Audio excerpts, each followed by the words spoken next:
Greetings, this is Free Freener Mantra. Sorry. Hey, again with technical difficulties, and once again here with a recap of Critical Role. This time we recap their Campaign 3 Saga Bell's Hells episode 66. 6 Aid uh, of the Tempest. Okay, a quick thing. They go over there's a new I think it's a like a video or online game but or they do but their first book is is called Stray Gods. It's a musical RPG. It's in modern times where in all eight you were more of modern times where Greek gods still are around.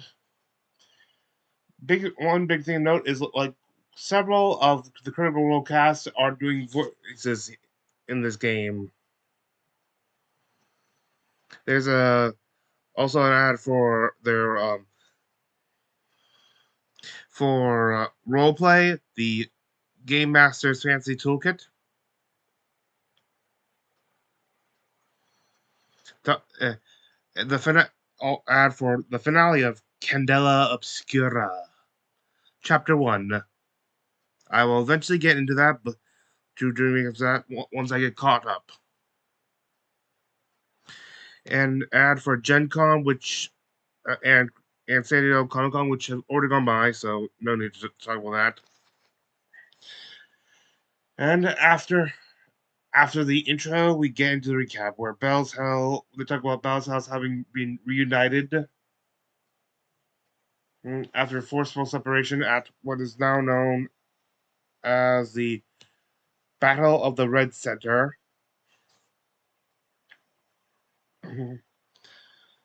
They're, they have said that some have asked some of their new friends who are traveling with the different groups of Elsa to go and do some research. Well, they go and return to. They regroup and discuss what. Well, they go over what's been going on since the splitting, and I may be coming down with something. So if the quality is a little down, I apologize.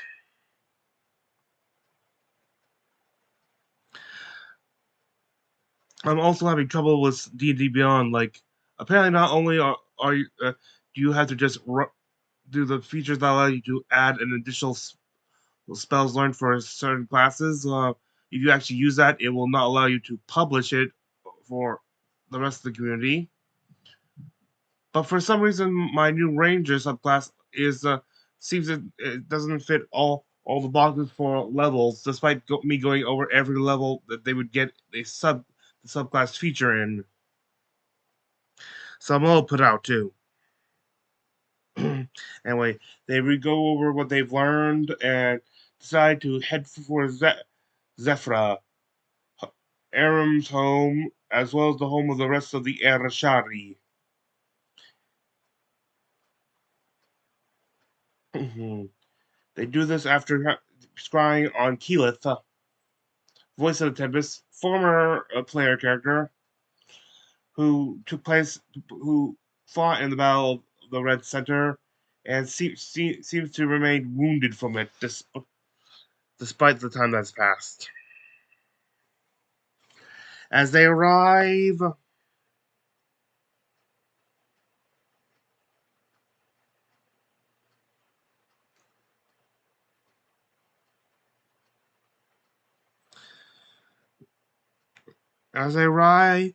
on the windswept cliffside over the Ayrshire village,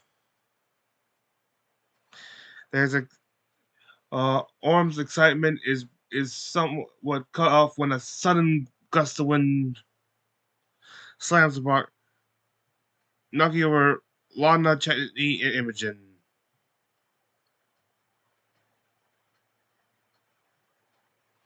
as two figures on Sky Sales, which if you've watched the actual thing, you'll know it's this thing which you see during the like break transition.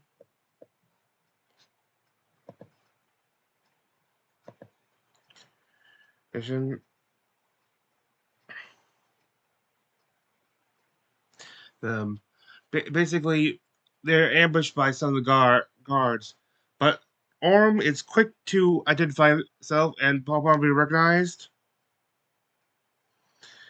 Is jump tackled by one of them, his sister-in-law, Maeve. After some apologies and stuff, they are informed of. They talk about Keela's current status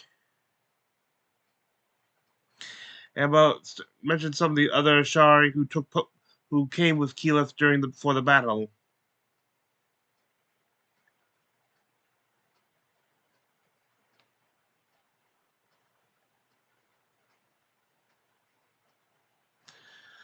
Some though some of them are reported still missing.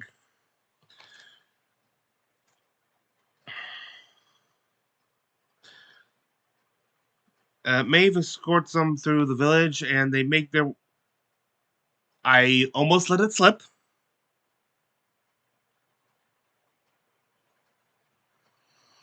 And they find their path to Keyleth's house. There they meet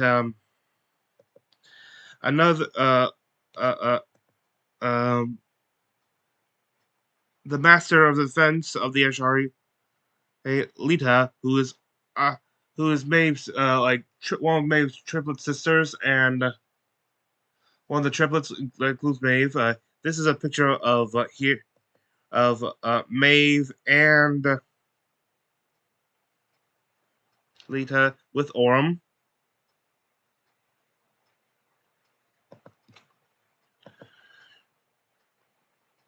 Mm-hmm.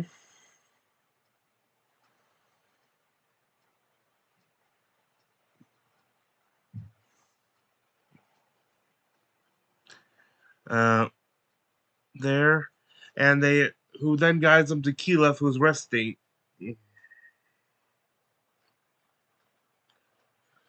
Mm-hmm.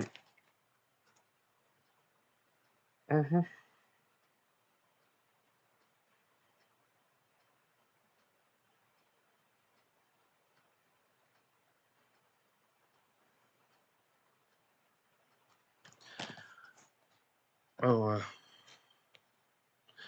we'll need this picture later. Here's another picture of Leota and Maeve here at the bottom, to a bottom to the left.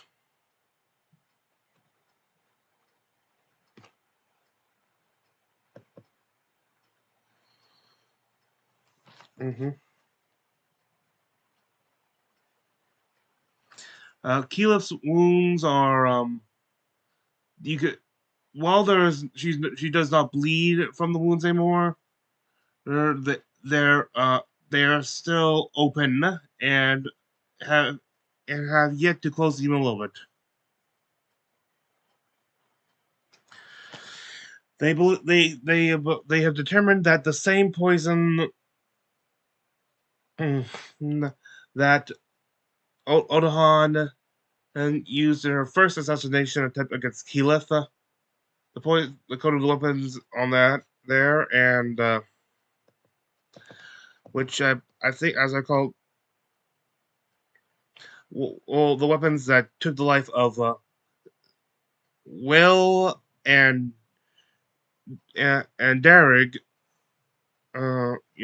his husband and father-in-law, woman's husband and father-in-law, um, respectively. Hmm. A so and which has the anti-resurrection prevents any healing or resurrection magic.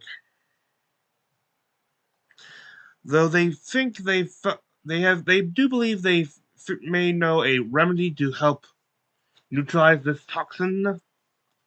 An ointment made from a flower, which, by its correct pronunciation, at least I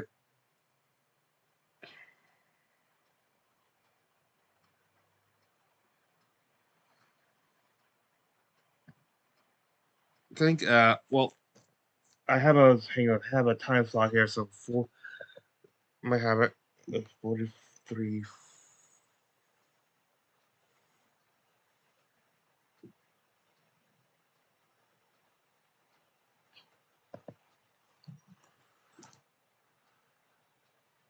Retrieve what is known as the blue perennium flower.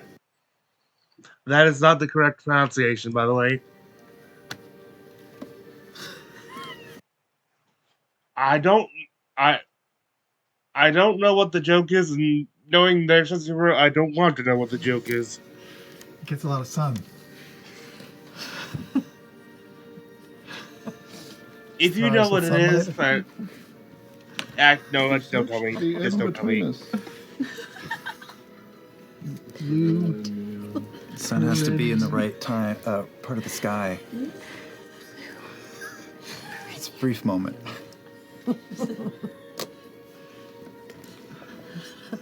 The flower? Is it? Urge to just kill a beloved NPC right now. As if she could. I'd like to point out I've said nothing. I know. So the blue perennium flower, what is, where does it grow? Nooks and crannies. No, please. He's even over his pretzel. Or dice.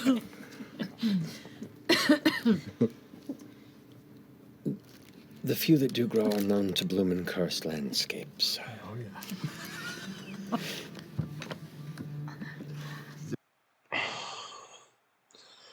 Yeah. Anyway, apparently the actual Matt actually mispronounced his own thing. It's called the blue perennium.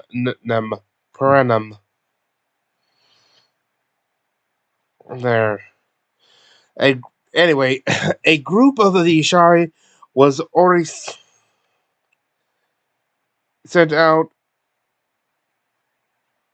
I forget if it was just including or if it was actually being led by, but basically the third of Orm's triplet sisters-in-law laws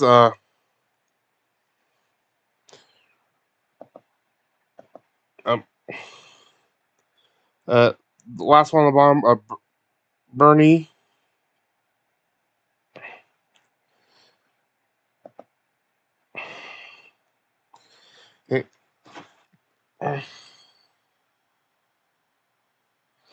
And this expedition leading to the cursed lands of the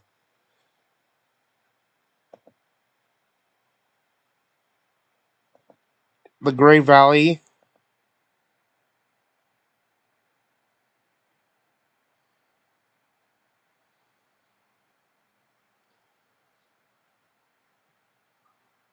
An area just above the Umbra Hills.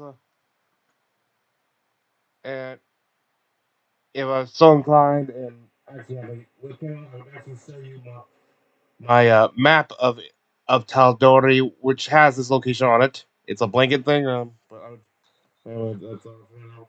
It's over the hills in the Cliff Keep, the mountains. I think it's the.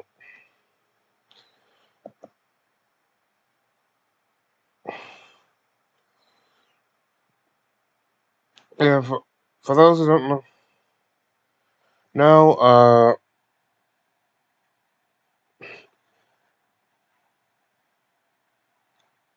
for those who don't know, toward the end of what was called the Scattered War, uh, one Dressig pledged his service to the demon Prince of Indulgence, Gra- Graz, Grazit, uh, oh, so he could win the war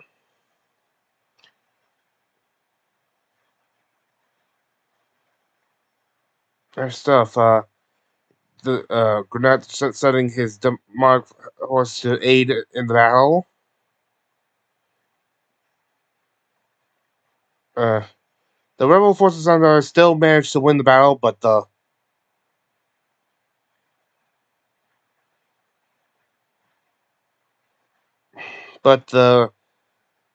site has remained cursed to this day.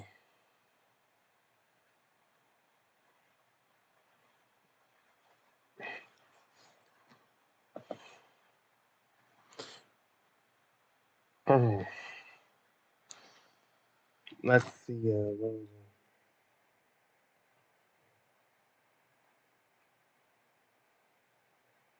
Uh, they talk about like the forces they lost during. I actually forget whether they mentioned like this was like the size of the. I think they were talking about the number of Ashari, but they lost like over 2 dozen Ashari during the Battle of the Red Center.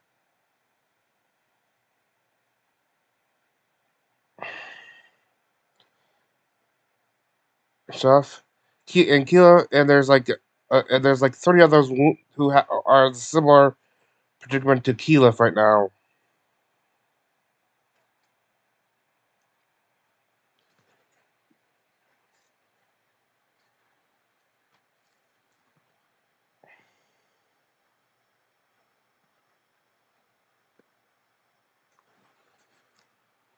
They're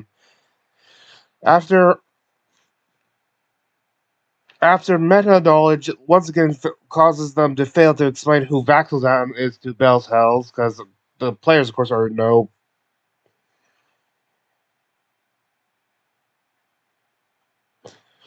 They talk more about what's going on, like the key players, including on the enemy side, including Images Bond, Leon, Leon.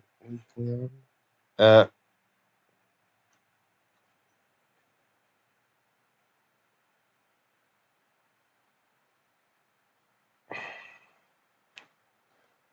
and so, uh, they do mention that she is that she is Image Bomb, and Imogen warns her that she won't like mistrust her stuff, but don't make sure not to show any signs of betrayal.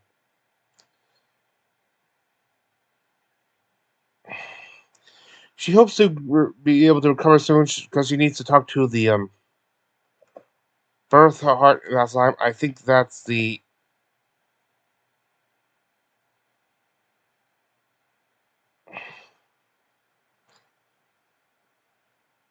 It's the I thought it was like the main priest. No, it's the temple of the Wild Mother.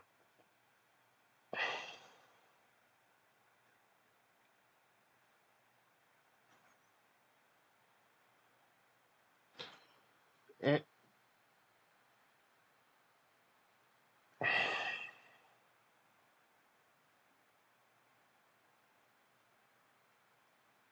Uh,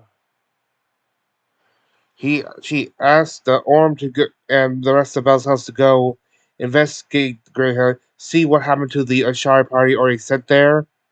Hopefully retrieve the flower, and so that they. Uh,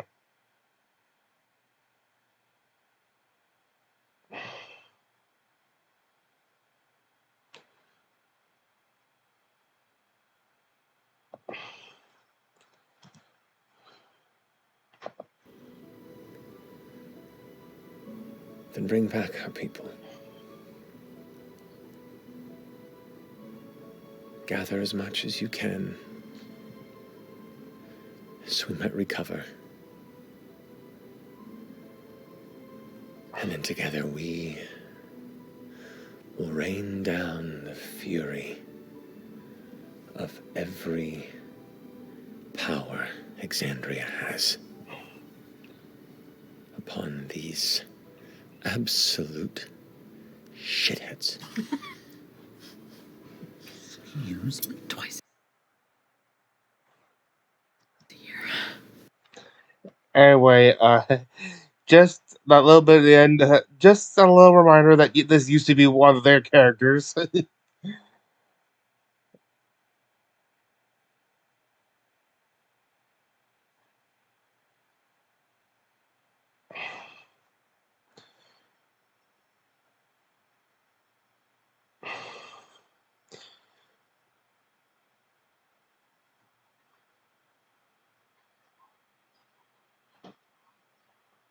When Orm mentions that he's kind of been angrier than he's ever been, Keel responds, she's been sort of in the same state for 30 years and stuff.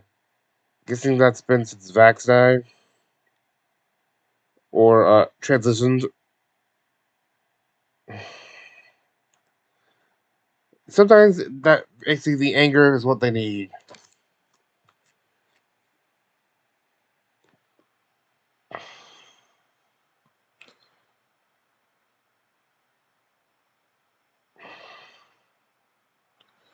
And Lita lets them out. They talk about like how many of the Shari took place in the battle where they fought. So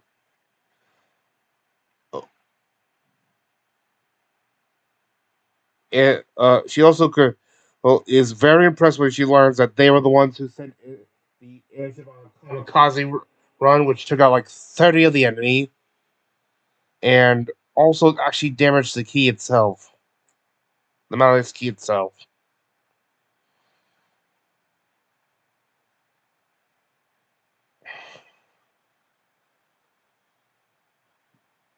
There are still a lot of unaccounted for people. They did lose a lot, but some people are just simply missing in action, likely having been also teleported elsewhere. Not being as high level as Bell's Hells is taking a lot more time to find their way back.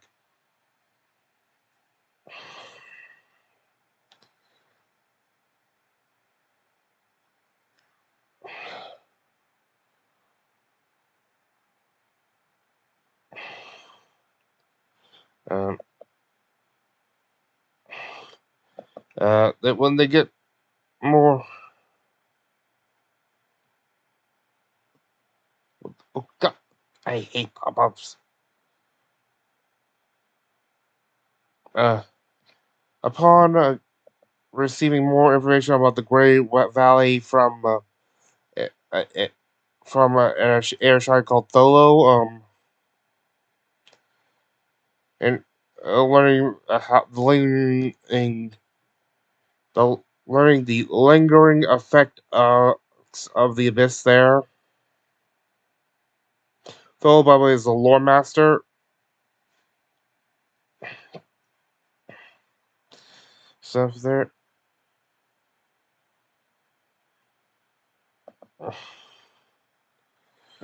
Okay, there. Basically, we move on to Orm going to visit his old childhood home, where we meet his his mother. Oh fudge!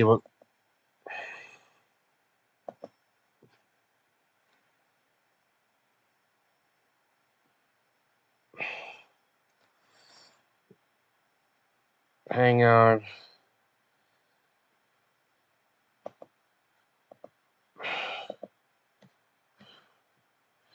His mother, Alma.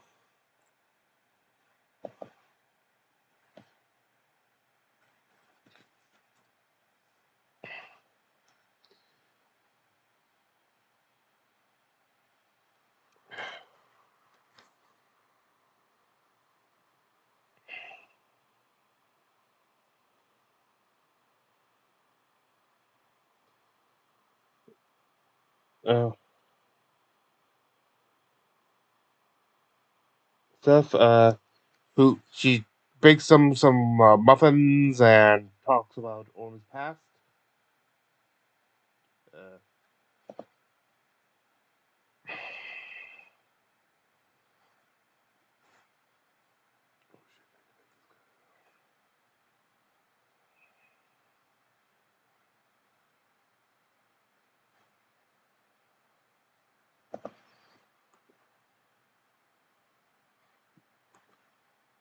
Was he like a captain of the football team? I am a bit of a mama's boy.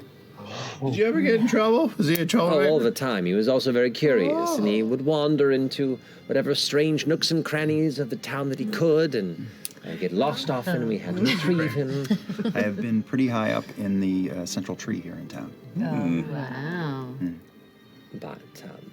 But he's a very good boy, and he's made his mother very proud, and many of us very proud. I hope I keep that up. Oh, I'm sure you will. Just, and she kind of reaches out and like taps your face. Just don't be a hero if you don't need to be. All right? I want to see you come back home safe. I'll only do what's called for, Mom. Of course. Do you have any old embarrassing paintings of him, like in a weird, awkward phase where he had really long hair and zits or anything? Paintings, but I do have his baby booties, and I do have kept one of his old nappies. Like diapers? Yes. Oh wow! I want to see it. All right, I'll be right back. I think I finally found my line. That's interesting. What? An old diaper? Well, yeah, it's reusable. What if we put Reusable. Orem's baby booties on your wooden feet?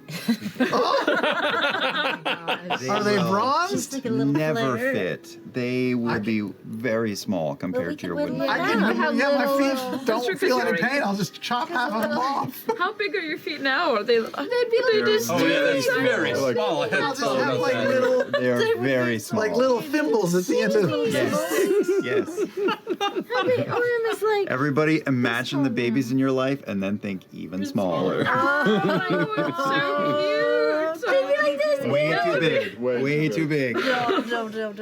Would it be? They'd be like this big, a little halfling baby. Babies are very You'd have to like. Oh my goodness, a little Nice. potato. The size of a kitten. Those booties will fit a blueberry. I mean, yeah. It's like a toddler climbing trees. It must have been like a marmoset. Oh my god. Oh my god. And pulls out like a quilted blanket that's like all pastel oh, colors. this is This is his blankie he used to sleep in. Yeah, bring it like a on. napkin. Bring it on. Bring it on. yeah, freaking. Fine, it's fine. Handkerchief? This was his nappy, and she pulls out this little like light green, like kind of square piece of material, and it has like That was like a pooper. it has a little like vine embroidery on it, like sets it over. Oh, and here are his little boots, and pulls up these tiny little knitted boots that are like that big. Now my feet are huge. Wow. Okay. Do we need to pull out my yearbook to embarrass me further, or are we done now? Sorry, I was plugging Marisha back in. They won't fit! Marisha was losing power. Anyway, Well, Mom, and then they keep talking. They even and Chetney, which gifts as a gift to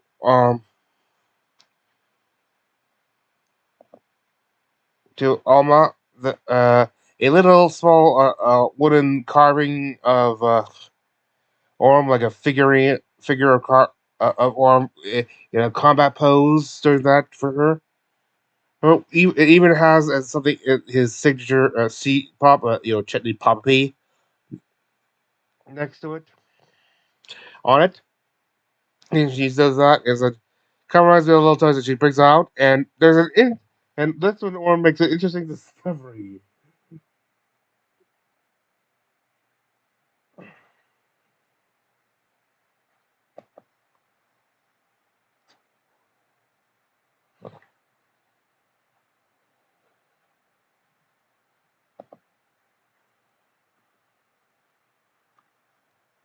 course I have. And she goes back into the You get back with the voice. satchel and pulls out this small, like wooden eagle that's flying with its wings out, and the wings are somewhat like jointed, and it has C-pop on the side. You had C-pop toys growing up? Wait a minute. I'm putting two and two together. Whoa.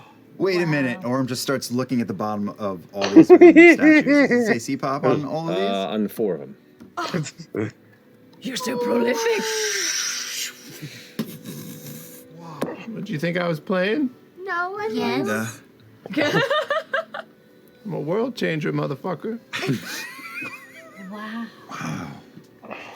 That eagle is. I've been with you longer than you know.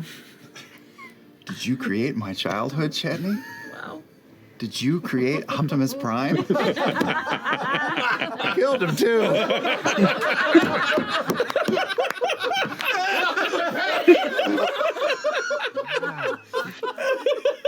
I had to put this one in. I'm such a big Transformers fan. I had to put that token. Anyway.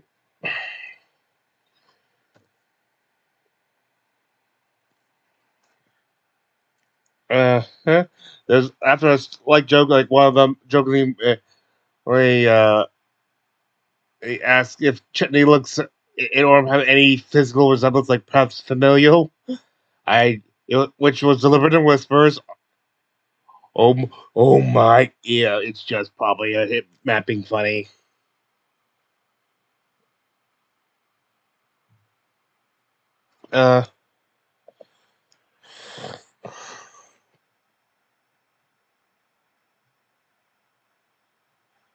Anyway, they head off to see Torth, a local weapons armor craft. And Orm needs new armor and stuff with better protection or coverage. Well, Ashton is referred to Fanny Z for new clothing. So this is where they're getting their new wardrobe. So now everyone else's house will have an updated wardrobe. And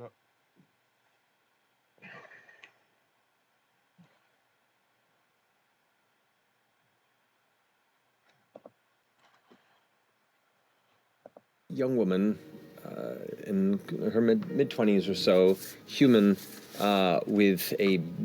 oh, by the way, Torth is described as looking very much like a dwarf, but actually being a human. So human body, but dwarf reskin.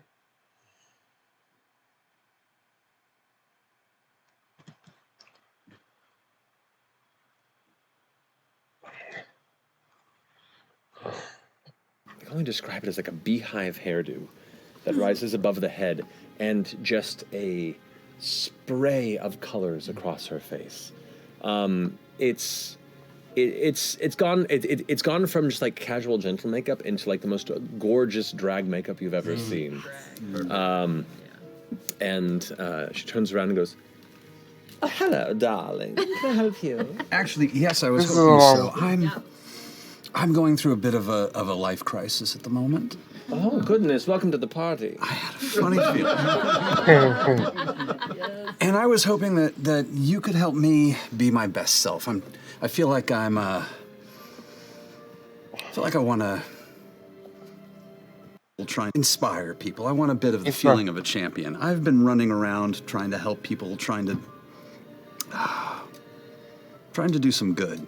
And I feel like maybe just a hint of that in the outfit might be a good idea. Oh, honey, that's quite an ask and just a bit of a design. Do you have any other inspirations? Like, give me something beyond just aesthetic. I can definitely put that in there. But do you want what? I do have, and I throw the hole open, and just chunks of kind of clothing come flying out, a few pieces. A pair of boots that are all fucked up. I close it, I crawl back out. So I stole most of these from a friend of mine who has much better taste than I do. And I don't... Anti-hero? A little bit more color, a little bit... Anti-hero chic? Yeah, a bit more intentional. Yeah, that's exactly it. Okay, I want to finish this as soon as possible, so I'm gonna leave that clip in there.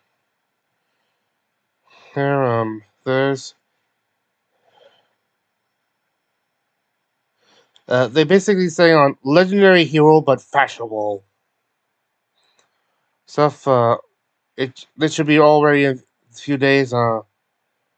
Meanwhile, the three females are out somewhere just watching over stuff. Lana's flying Patty like a kite.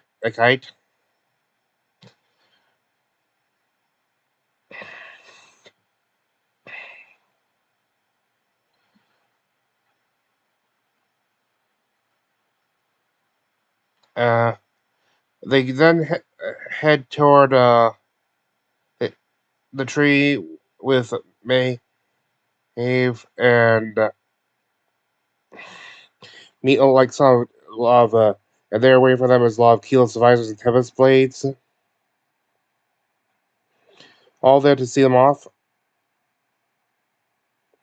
Uh, they're given by Maeve an empty backpack, saying that they'll need to be able to fill that with the blue flower in order to really have a good chance of having enough for all wounded.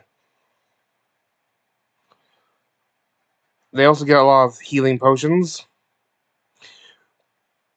which the cast is very nervous about because these are good quality stuff. So, and usually when the DM gives that, it's because they need them.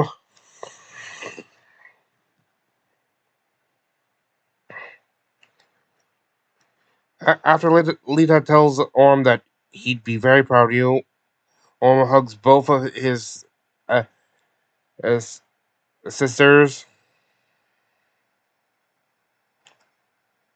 They've cast the spell Tree Stride, and Bell's Hells dashes through to the Grey Valley. Break starts. There's a very good trailer for Stray Gods. There's air shard dice set on the Critical Role site now.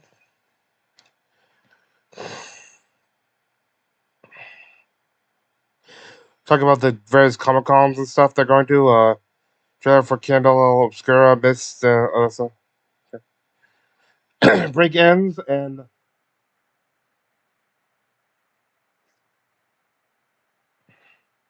they reach the Grey Valley.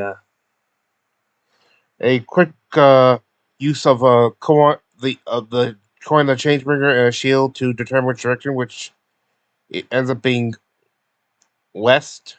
Hopefully that I'm not sure if this cuts a full use and stuff, but so hopefully they'll find it. Chetney picks up the smell, like something that smells similar to burnt fat, which is something you associate with fiends. The smell you get with fiendish presence.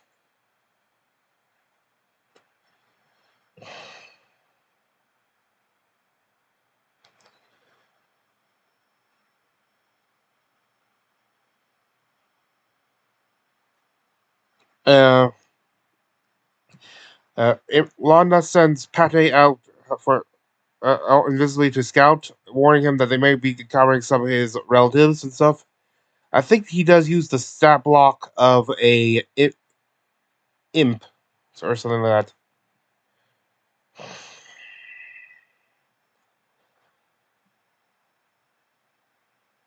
that. With help of Action's Pestle Trace, they start going through the forest.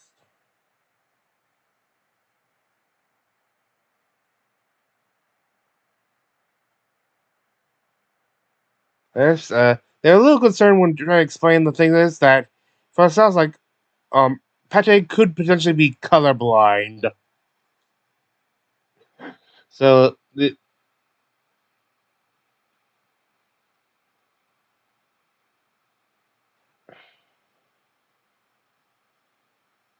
uh,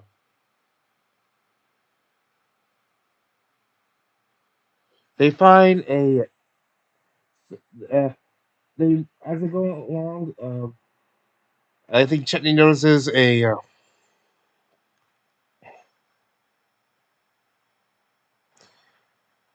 Well,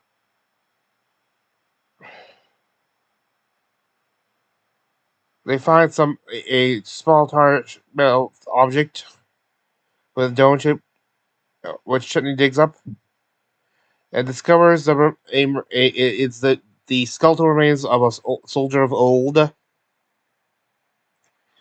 They keep the helmet and stuff and go. F.C.G does a quick death award on Orm just in case because they wanted it because they think his family who fairly recently had a loss in it because they don't, so they want to make sure at least Orm survives.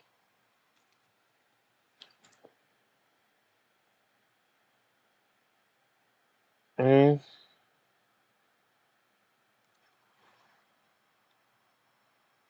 they're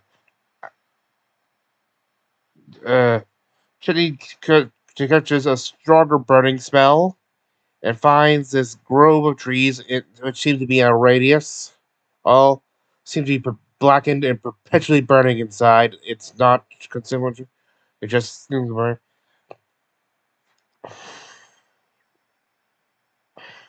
They think this is maybe where the demons entered the world through, and starts to spread out to look for Shari tracks and any sign of the flowers.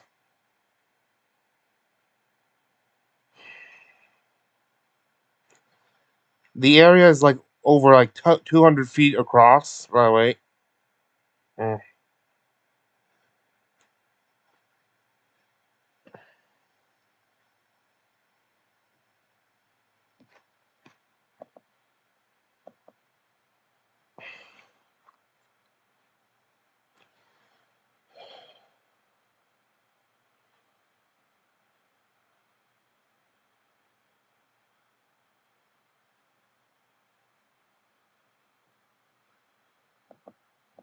Still, so you can't see Pate. Yep.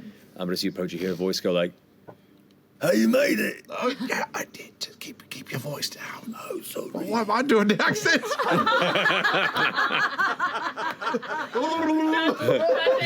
understands British accent. Oh, just infection. Oh, that's what that is.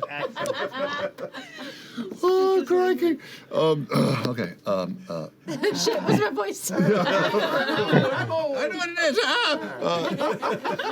is. Before I move up on top of the rock, can I look around for tracks? Any signs of movement, life, anything like that? Yep, perception check.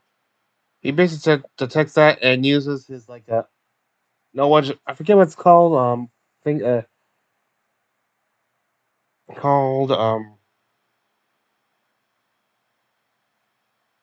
mm,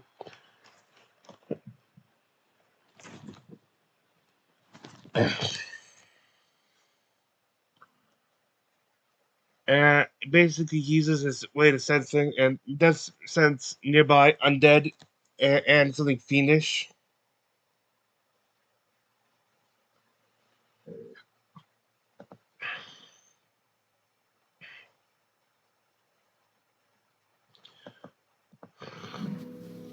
You turn around, and at the top of the hill, you see this being kind of sitting there. And as you make eyes with its small, gleaming nightmare points, I just keep going, looking around. Yeah, Orm spotted this thing first. So a single Chetty quickly look around, see it, and they get this. You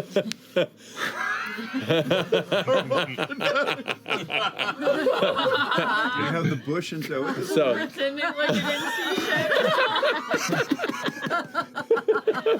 shit. as you begin to take a step away, you watch.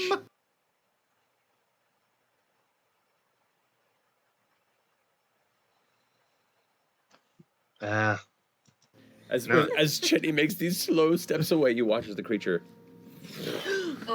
stands up tall, and as it does so, you can see this dark red, almost like a skirt that drags onto the ground below it. It puts its hands up this way and kind of almost plucks its fingers through the air, and those two armored bodies step up. Okay, these bodies, by the way, are not quite skeletal. They're lost a lot of body mass, but they still have their skin on them.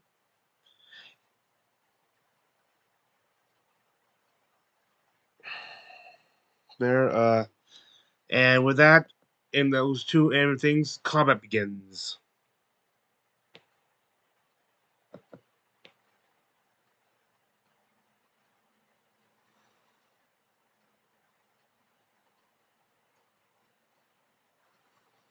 There,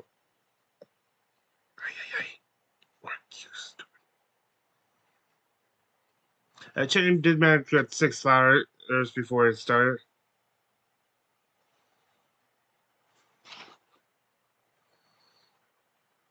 The two, as they're called here, whites, both try to converge on Chetney. One of them managed to grapple him.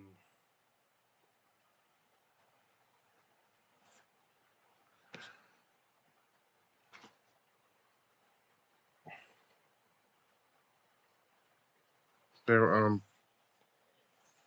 so these are both recently dead half elves. These are likely some of the at least two of the Ashari.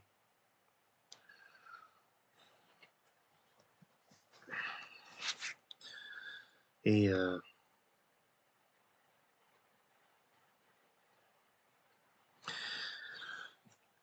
F.C.G just kind of compulsion on both of them over to move toward the nearby mud, so maybe they could get a sink. Small problem, they're still carrying Chitney.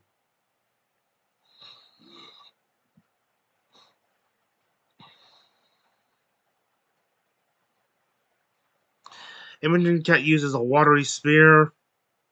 cast watery spear to try to catch the devourer, but it evades. That's what the demon entity is called. Here's where it looks. Oh, actually, here's some other looks at the current combat.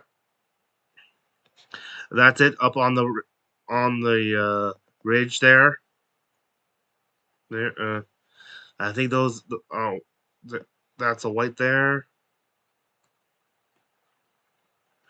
Okay, get a look like the layout. Get a look at the layout here. That is the devourer.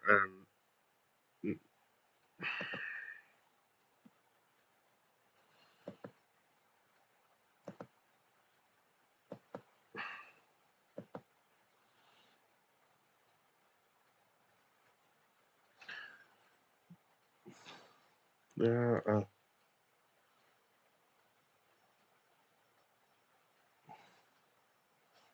Uh, uh, just before this, there was we got a fan favorite joke came back up.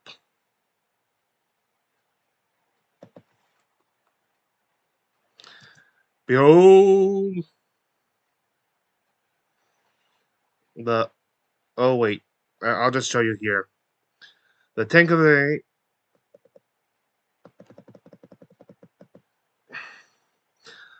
Spider Woman, basically because of yeah, kind of like referencing the kiss. Okay, okay. Once it evades Imogen's the water sphere, it seemingly seems to sink up down. Uh, they're merging and around right near the party, and creates a soul rend vortex, uh, which and inflicts a great deal of the required damage to Laudna, F.C.G, Fern, and Orem. The last two, though, did at least make their saves and only in half the damage.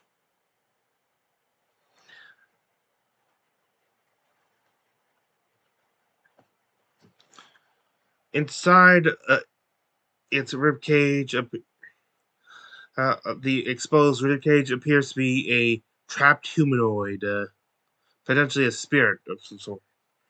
A, a trapped spirit or soul.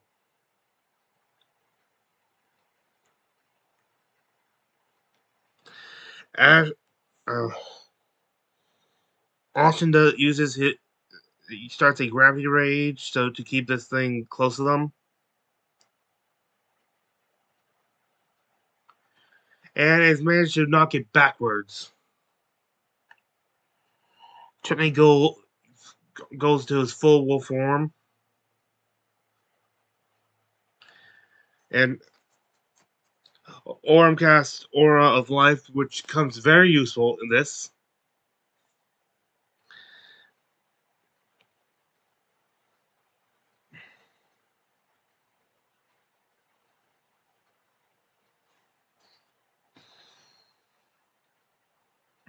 There. Her and Laudna manifests her Hound of Ill Omen. And they all go at this demon who is now holding Chetney.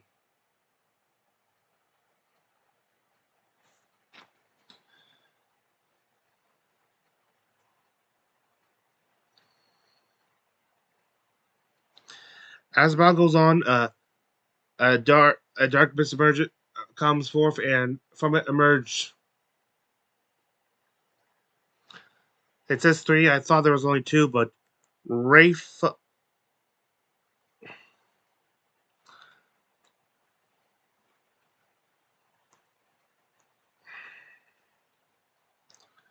3 Wraith-like entities with like tentacles for fingers. That's that in the center.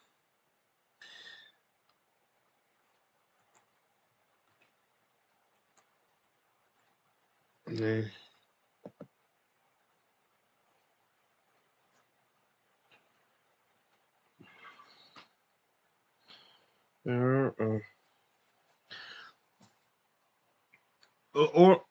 Fern's aura of life does help save off the all of the necrotic damage, so that's a big save.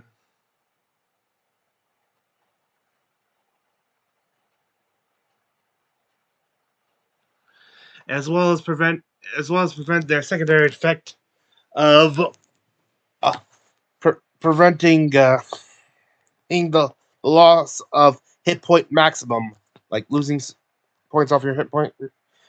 Wait, I guess this is a major help in this fight. I guess she learned from their adventures in the Cellular Woods.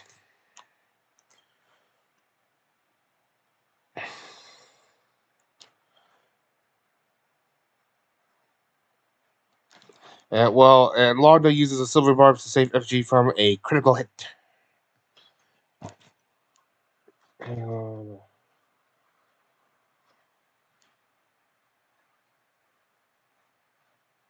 There.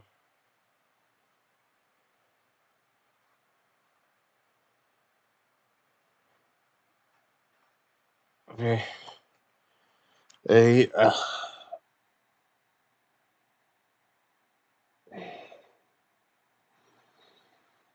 A Orm gets hit by one of these undead shark who he recognizes as someone he knows called Turan. Turan. F.C.G uses who in addition to her sawhand also manifests a saw blade spiritual weapon and manages to crit a white. Another one of the race is immediately captured by Lada's by Imogen's watery sphere.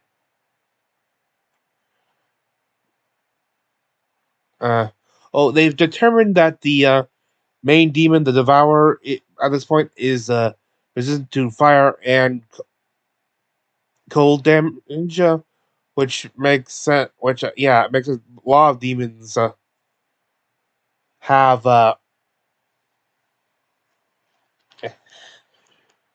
have resistance to fire, cold, as well as lightning, I believe.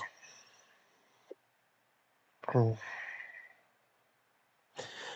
one point, that one tries to talk to it using command or spell done, but it requires a language spell, and well, one of them, like I think Fern knows Infernal. These are demons. They're from the abyss and speak Abyssal. Eh.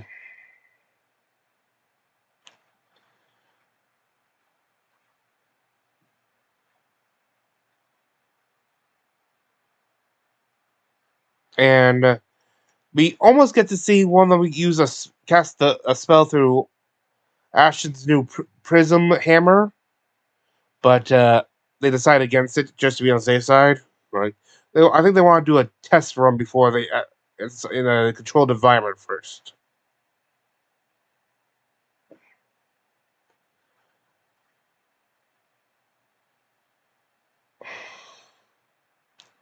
Uh, uh,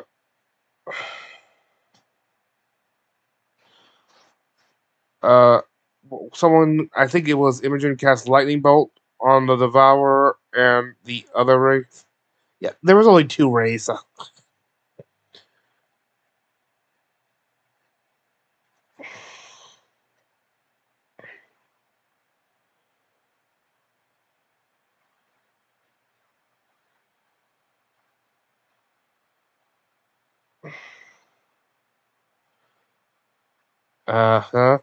The creature then does a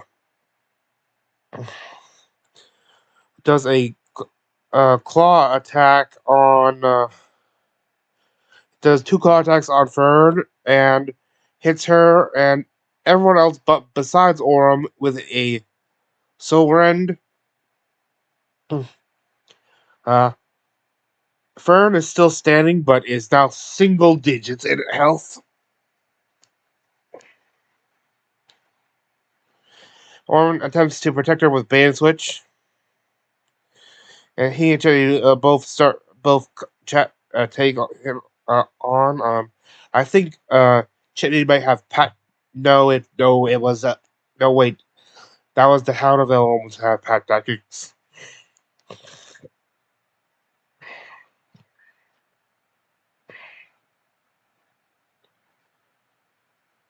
Okay, gotta make this quick.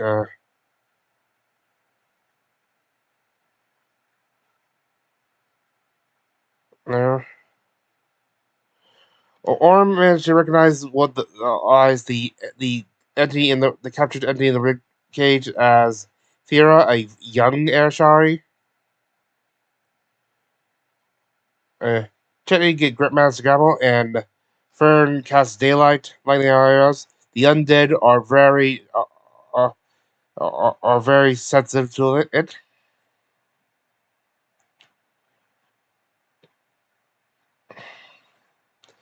Lana sends Pate into the water sphere and does a twin cast of Shocking Grass.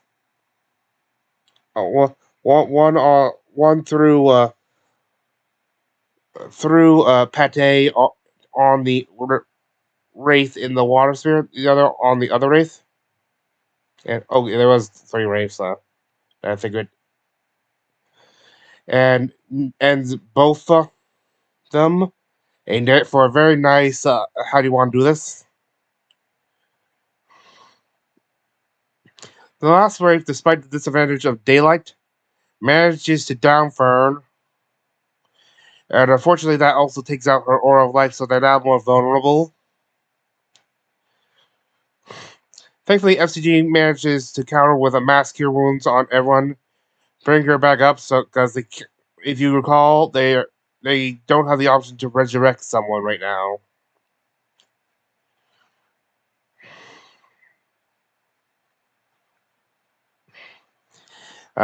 After F.C.G hits it with his spiritual weapon, this is the last rifle.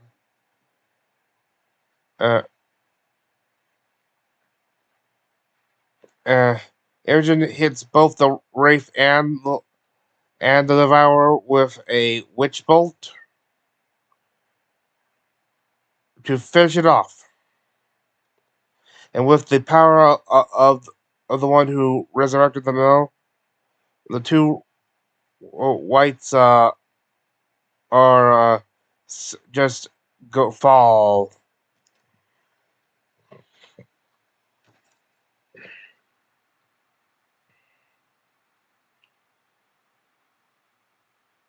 Uh, Orm finds the goes over to the remains of the devourer and uh, and finds the soul of the air shari what fear and it sort of gives us a last goodbye before it departs. Just like a small touch.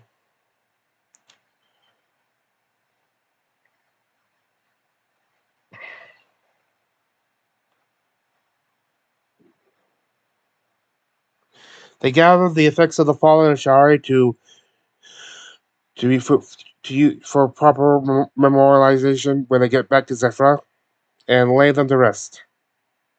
They gather what blue flowers that are they gather as many of the flowers that are in the area as they can, filling the pack up a third of the way.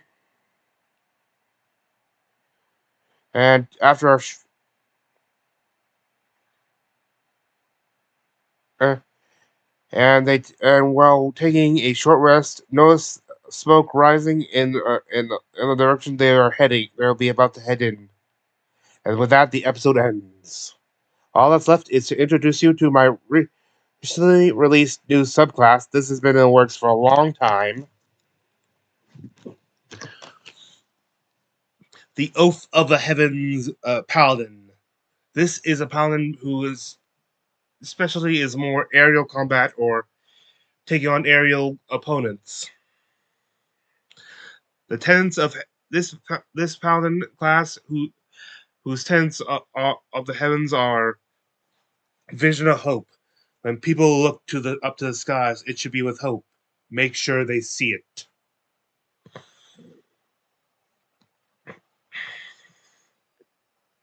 I swear I had more of a description of this class on this. Rising to challenges. To merely be able to reach your foes will be difficult. To actually face them will be the real challenge. Meet the challenge. And elevate. Help the worthy around you reach new heights. Your actions should elevate those around you. Now we get into the first feature of the subclass. The channel divinity options. Each one gets at least Paladin class gets at least 2 channel divinities. For this, there are, and here's the one that's going to be the most popular: Soaring Smite. For 1 minute, when you channel your divine smite, its divine energies extend. Basically, you have it around your blade. Now, the actual energy extends farther past the blade, doubling the reach of the weapon. Doubling the reach of the strike, though, if it is hit by the extended thing, it only takes damage from the smite, not the actual weapon itself.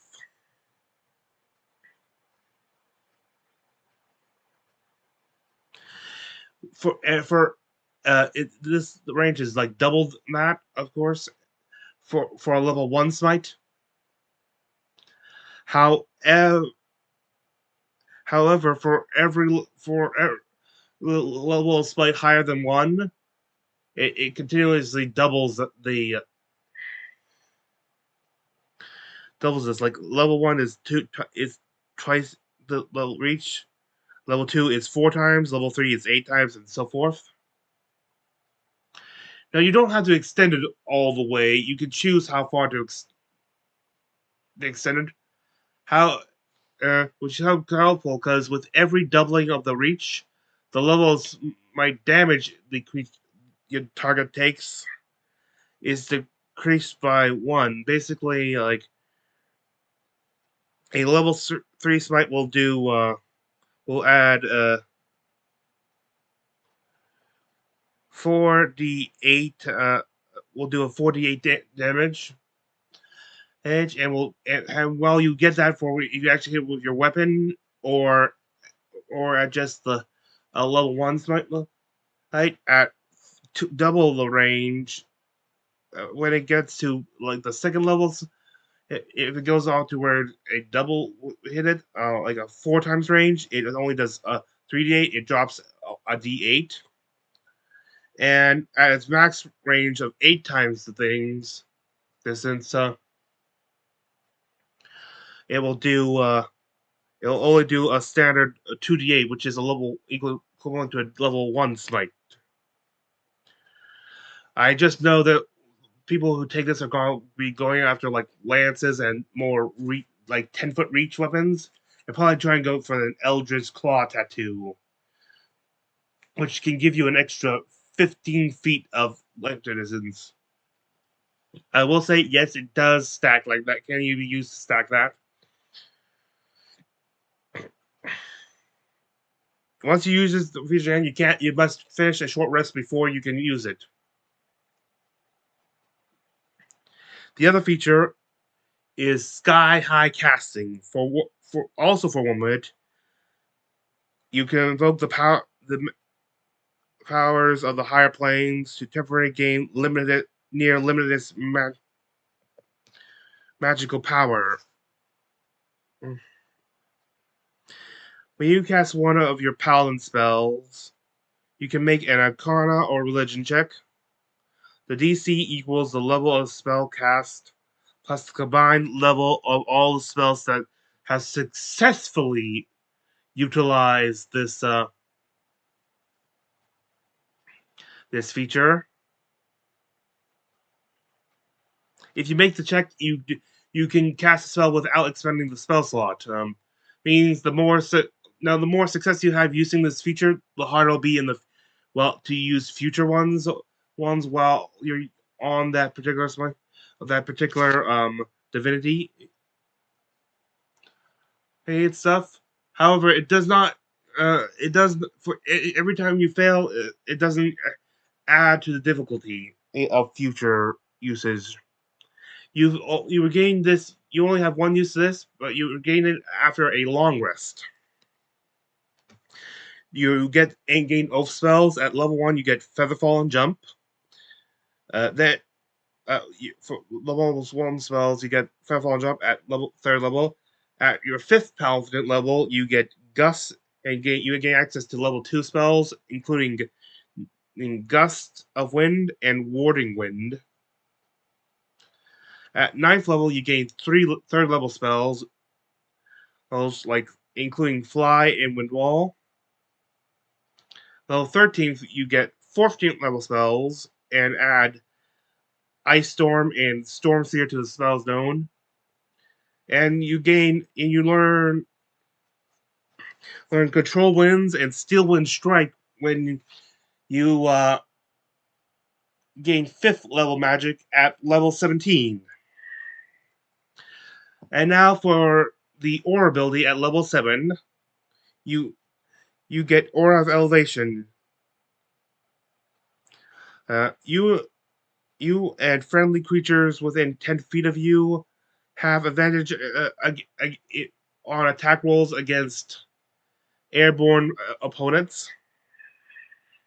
The range of this ability increases to 30 feet at level 18.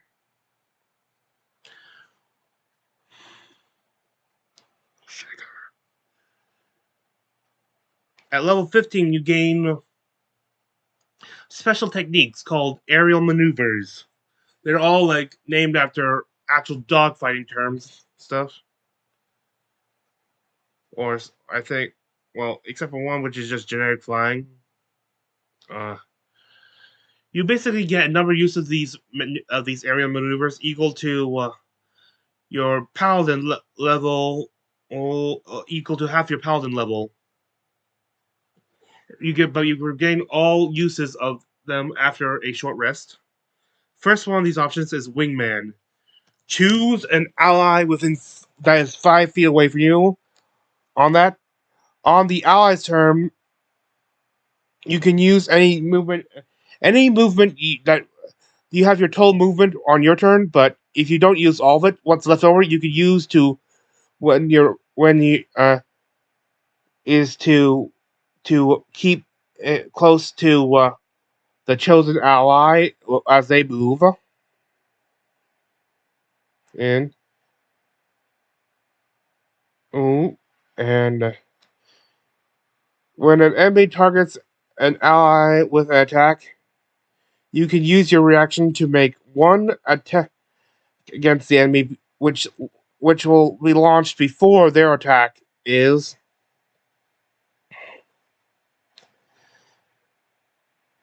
If you manage to hit them, should they can choose whether or not they get the warning and back off, or they can continue attack. But if they do continue to attack, they take a penalty to their attack roll equal to the difference between your attack roll and their AC. Like the okay, like the higher the hit on your roll, the higher or the lower their chances of actually hitting your ally. The effects last until the start of your next turn. Next feature, the next maneuver is barrel roll. As a reaction to taking damage, you can have the damage move 5 feet away and gain a bonus to your AC equal to half your proficiency until the start of your next turn. Sidewinder. This one you must be using channeling a soaring smart the channel divinity soaring smite for to use this. Sorry if I mutter stuff as stutter. So basically, it's like a projective slash. Like all the enemies within rate like you whatever smite level you're using, you have the range of that smite. But you can attack a cone of enemies. Like this is not like a full circular cone, but a like flat cone, cone and stuff. And the slash goes through all the enemies there. They're in direction of that. With every enemy hit, though, the total damage the next one could possibly take is reduced by 1, and they can do a dexterity saves to half the damage. Also, because of how popular this is, and to make sure other creatures get a chance, this counts as 2 uses of aerial maneuvers. Now for Sky High, for when you're using your... Now here, next maneuver requires the use of the other channel ability, Sky High Casting. While using Sky High Casting, when you cast a spell on a target, like is affected by a spell and stuff, you can teleport to within 5. This is meant to be as like a bonus action.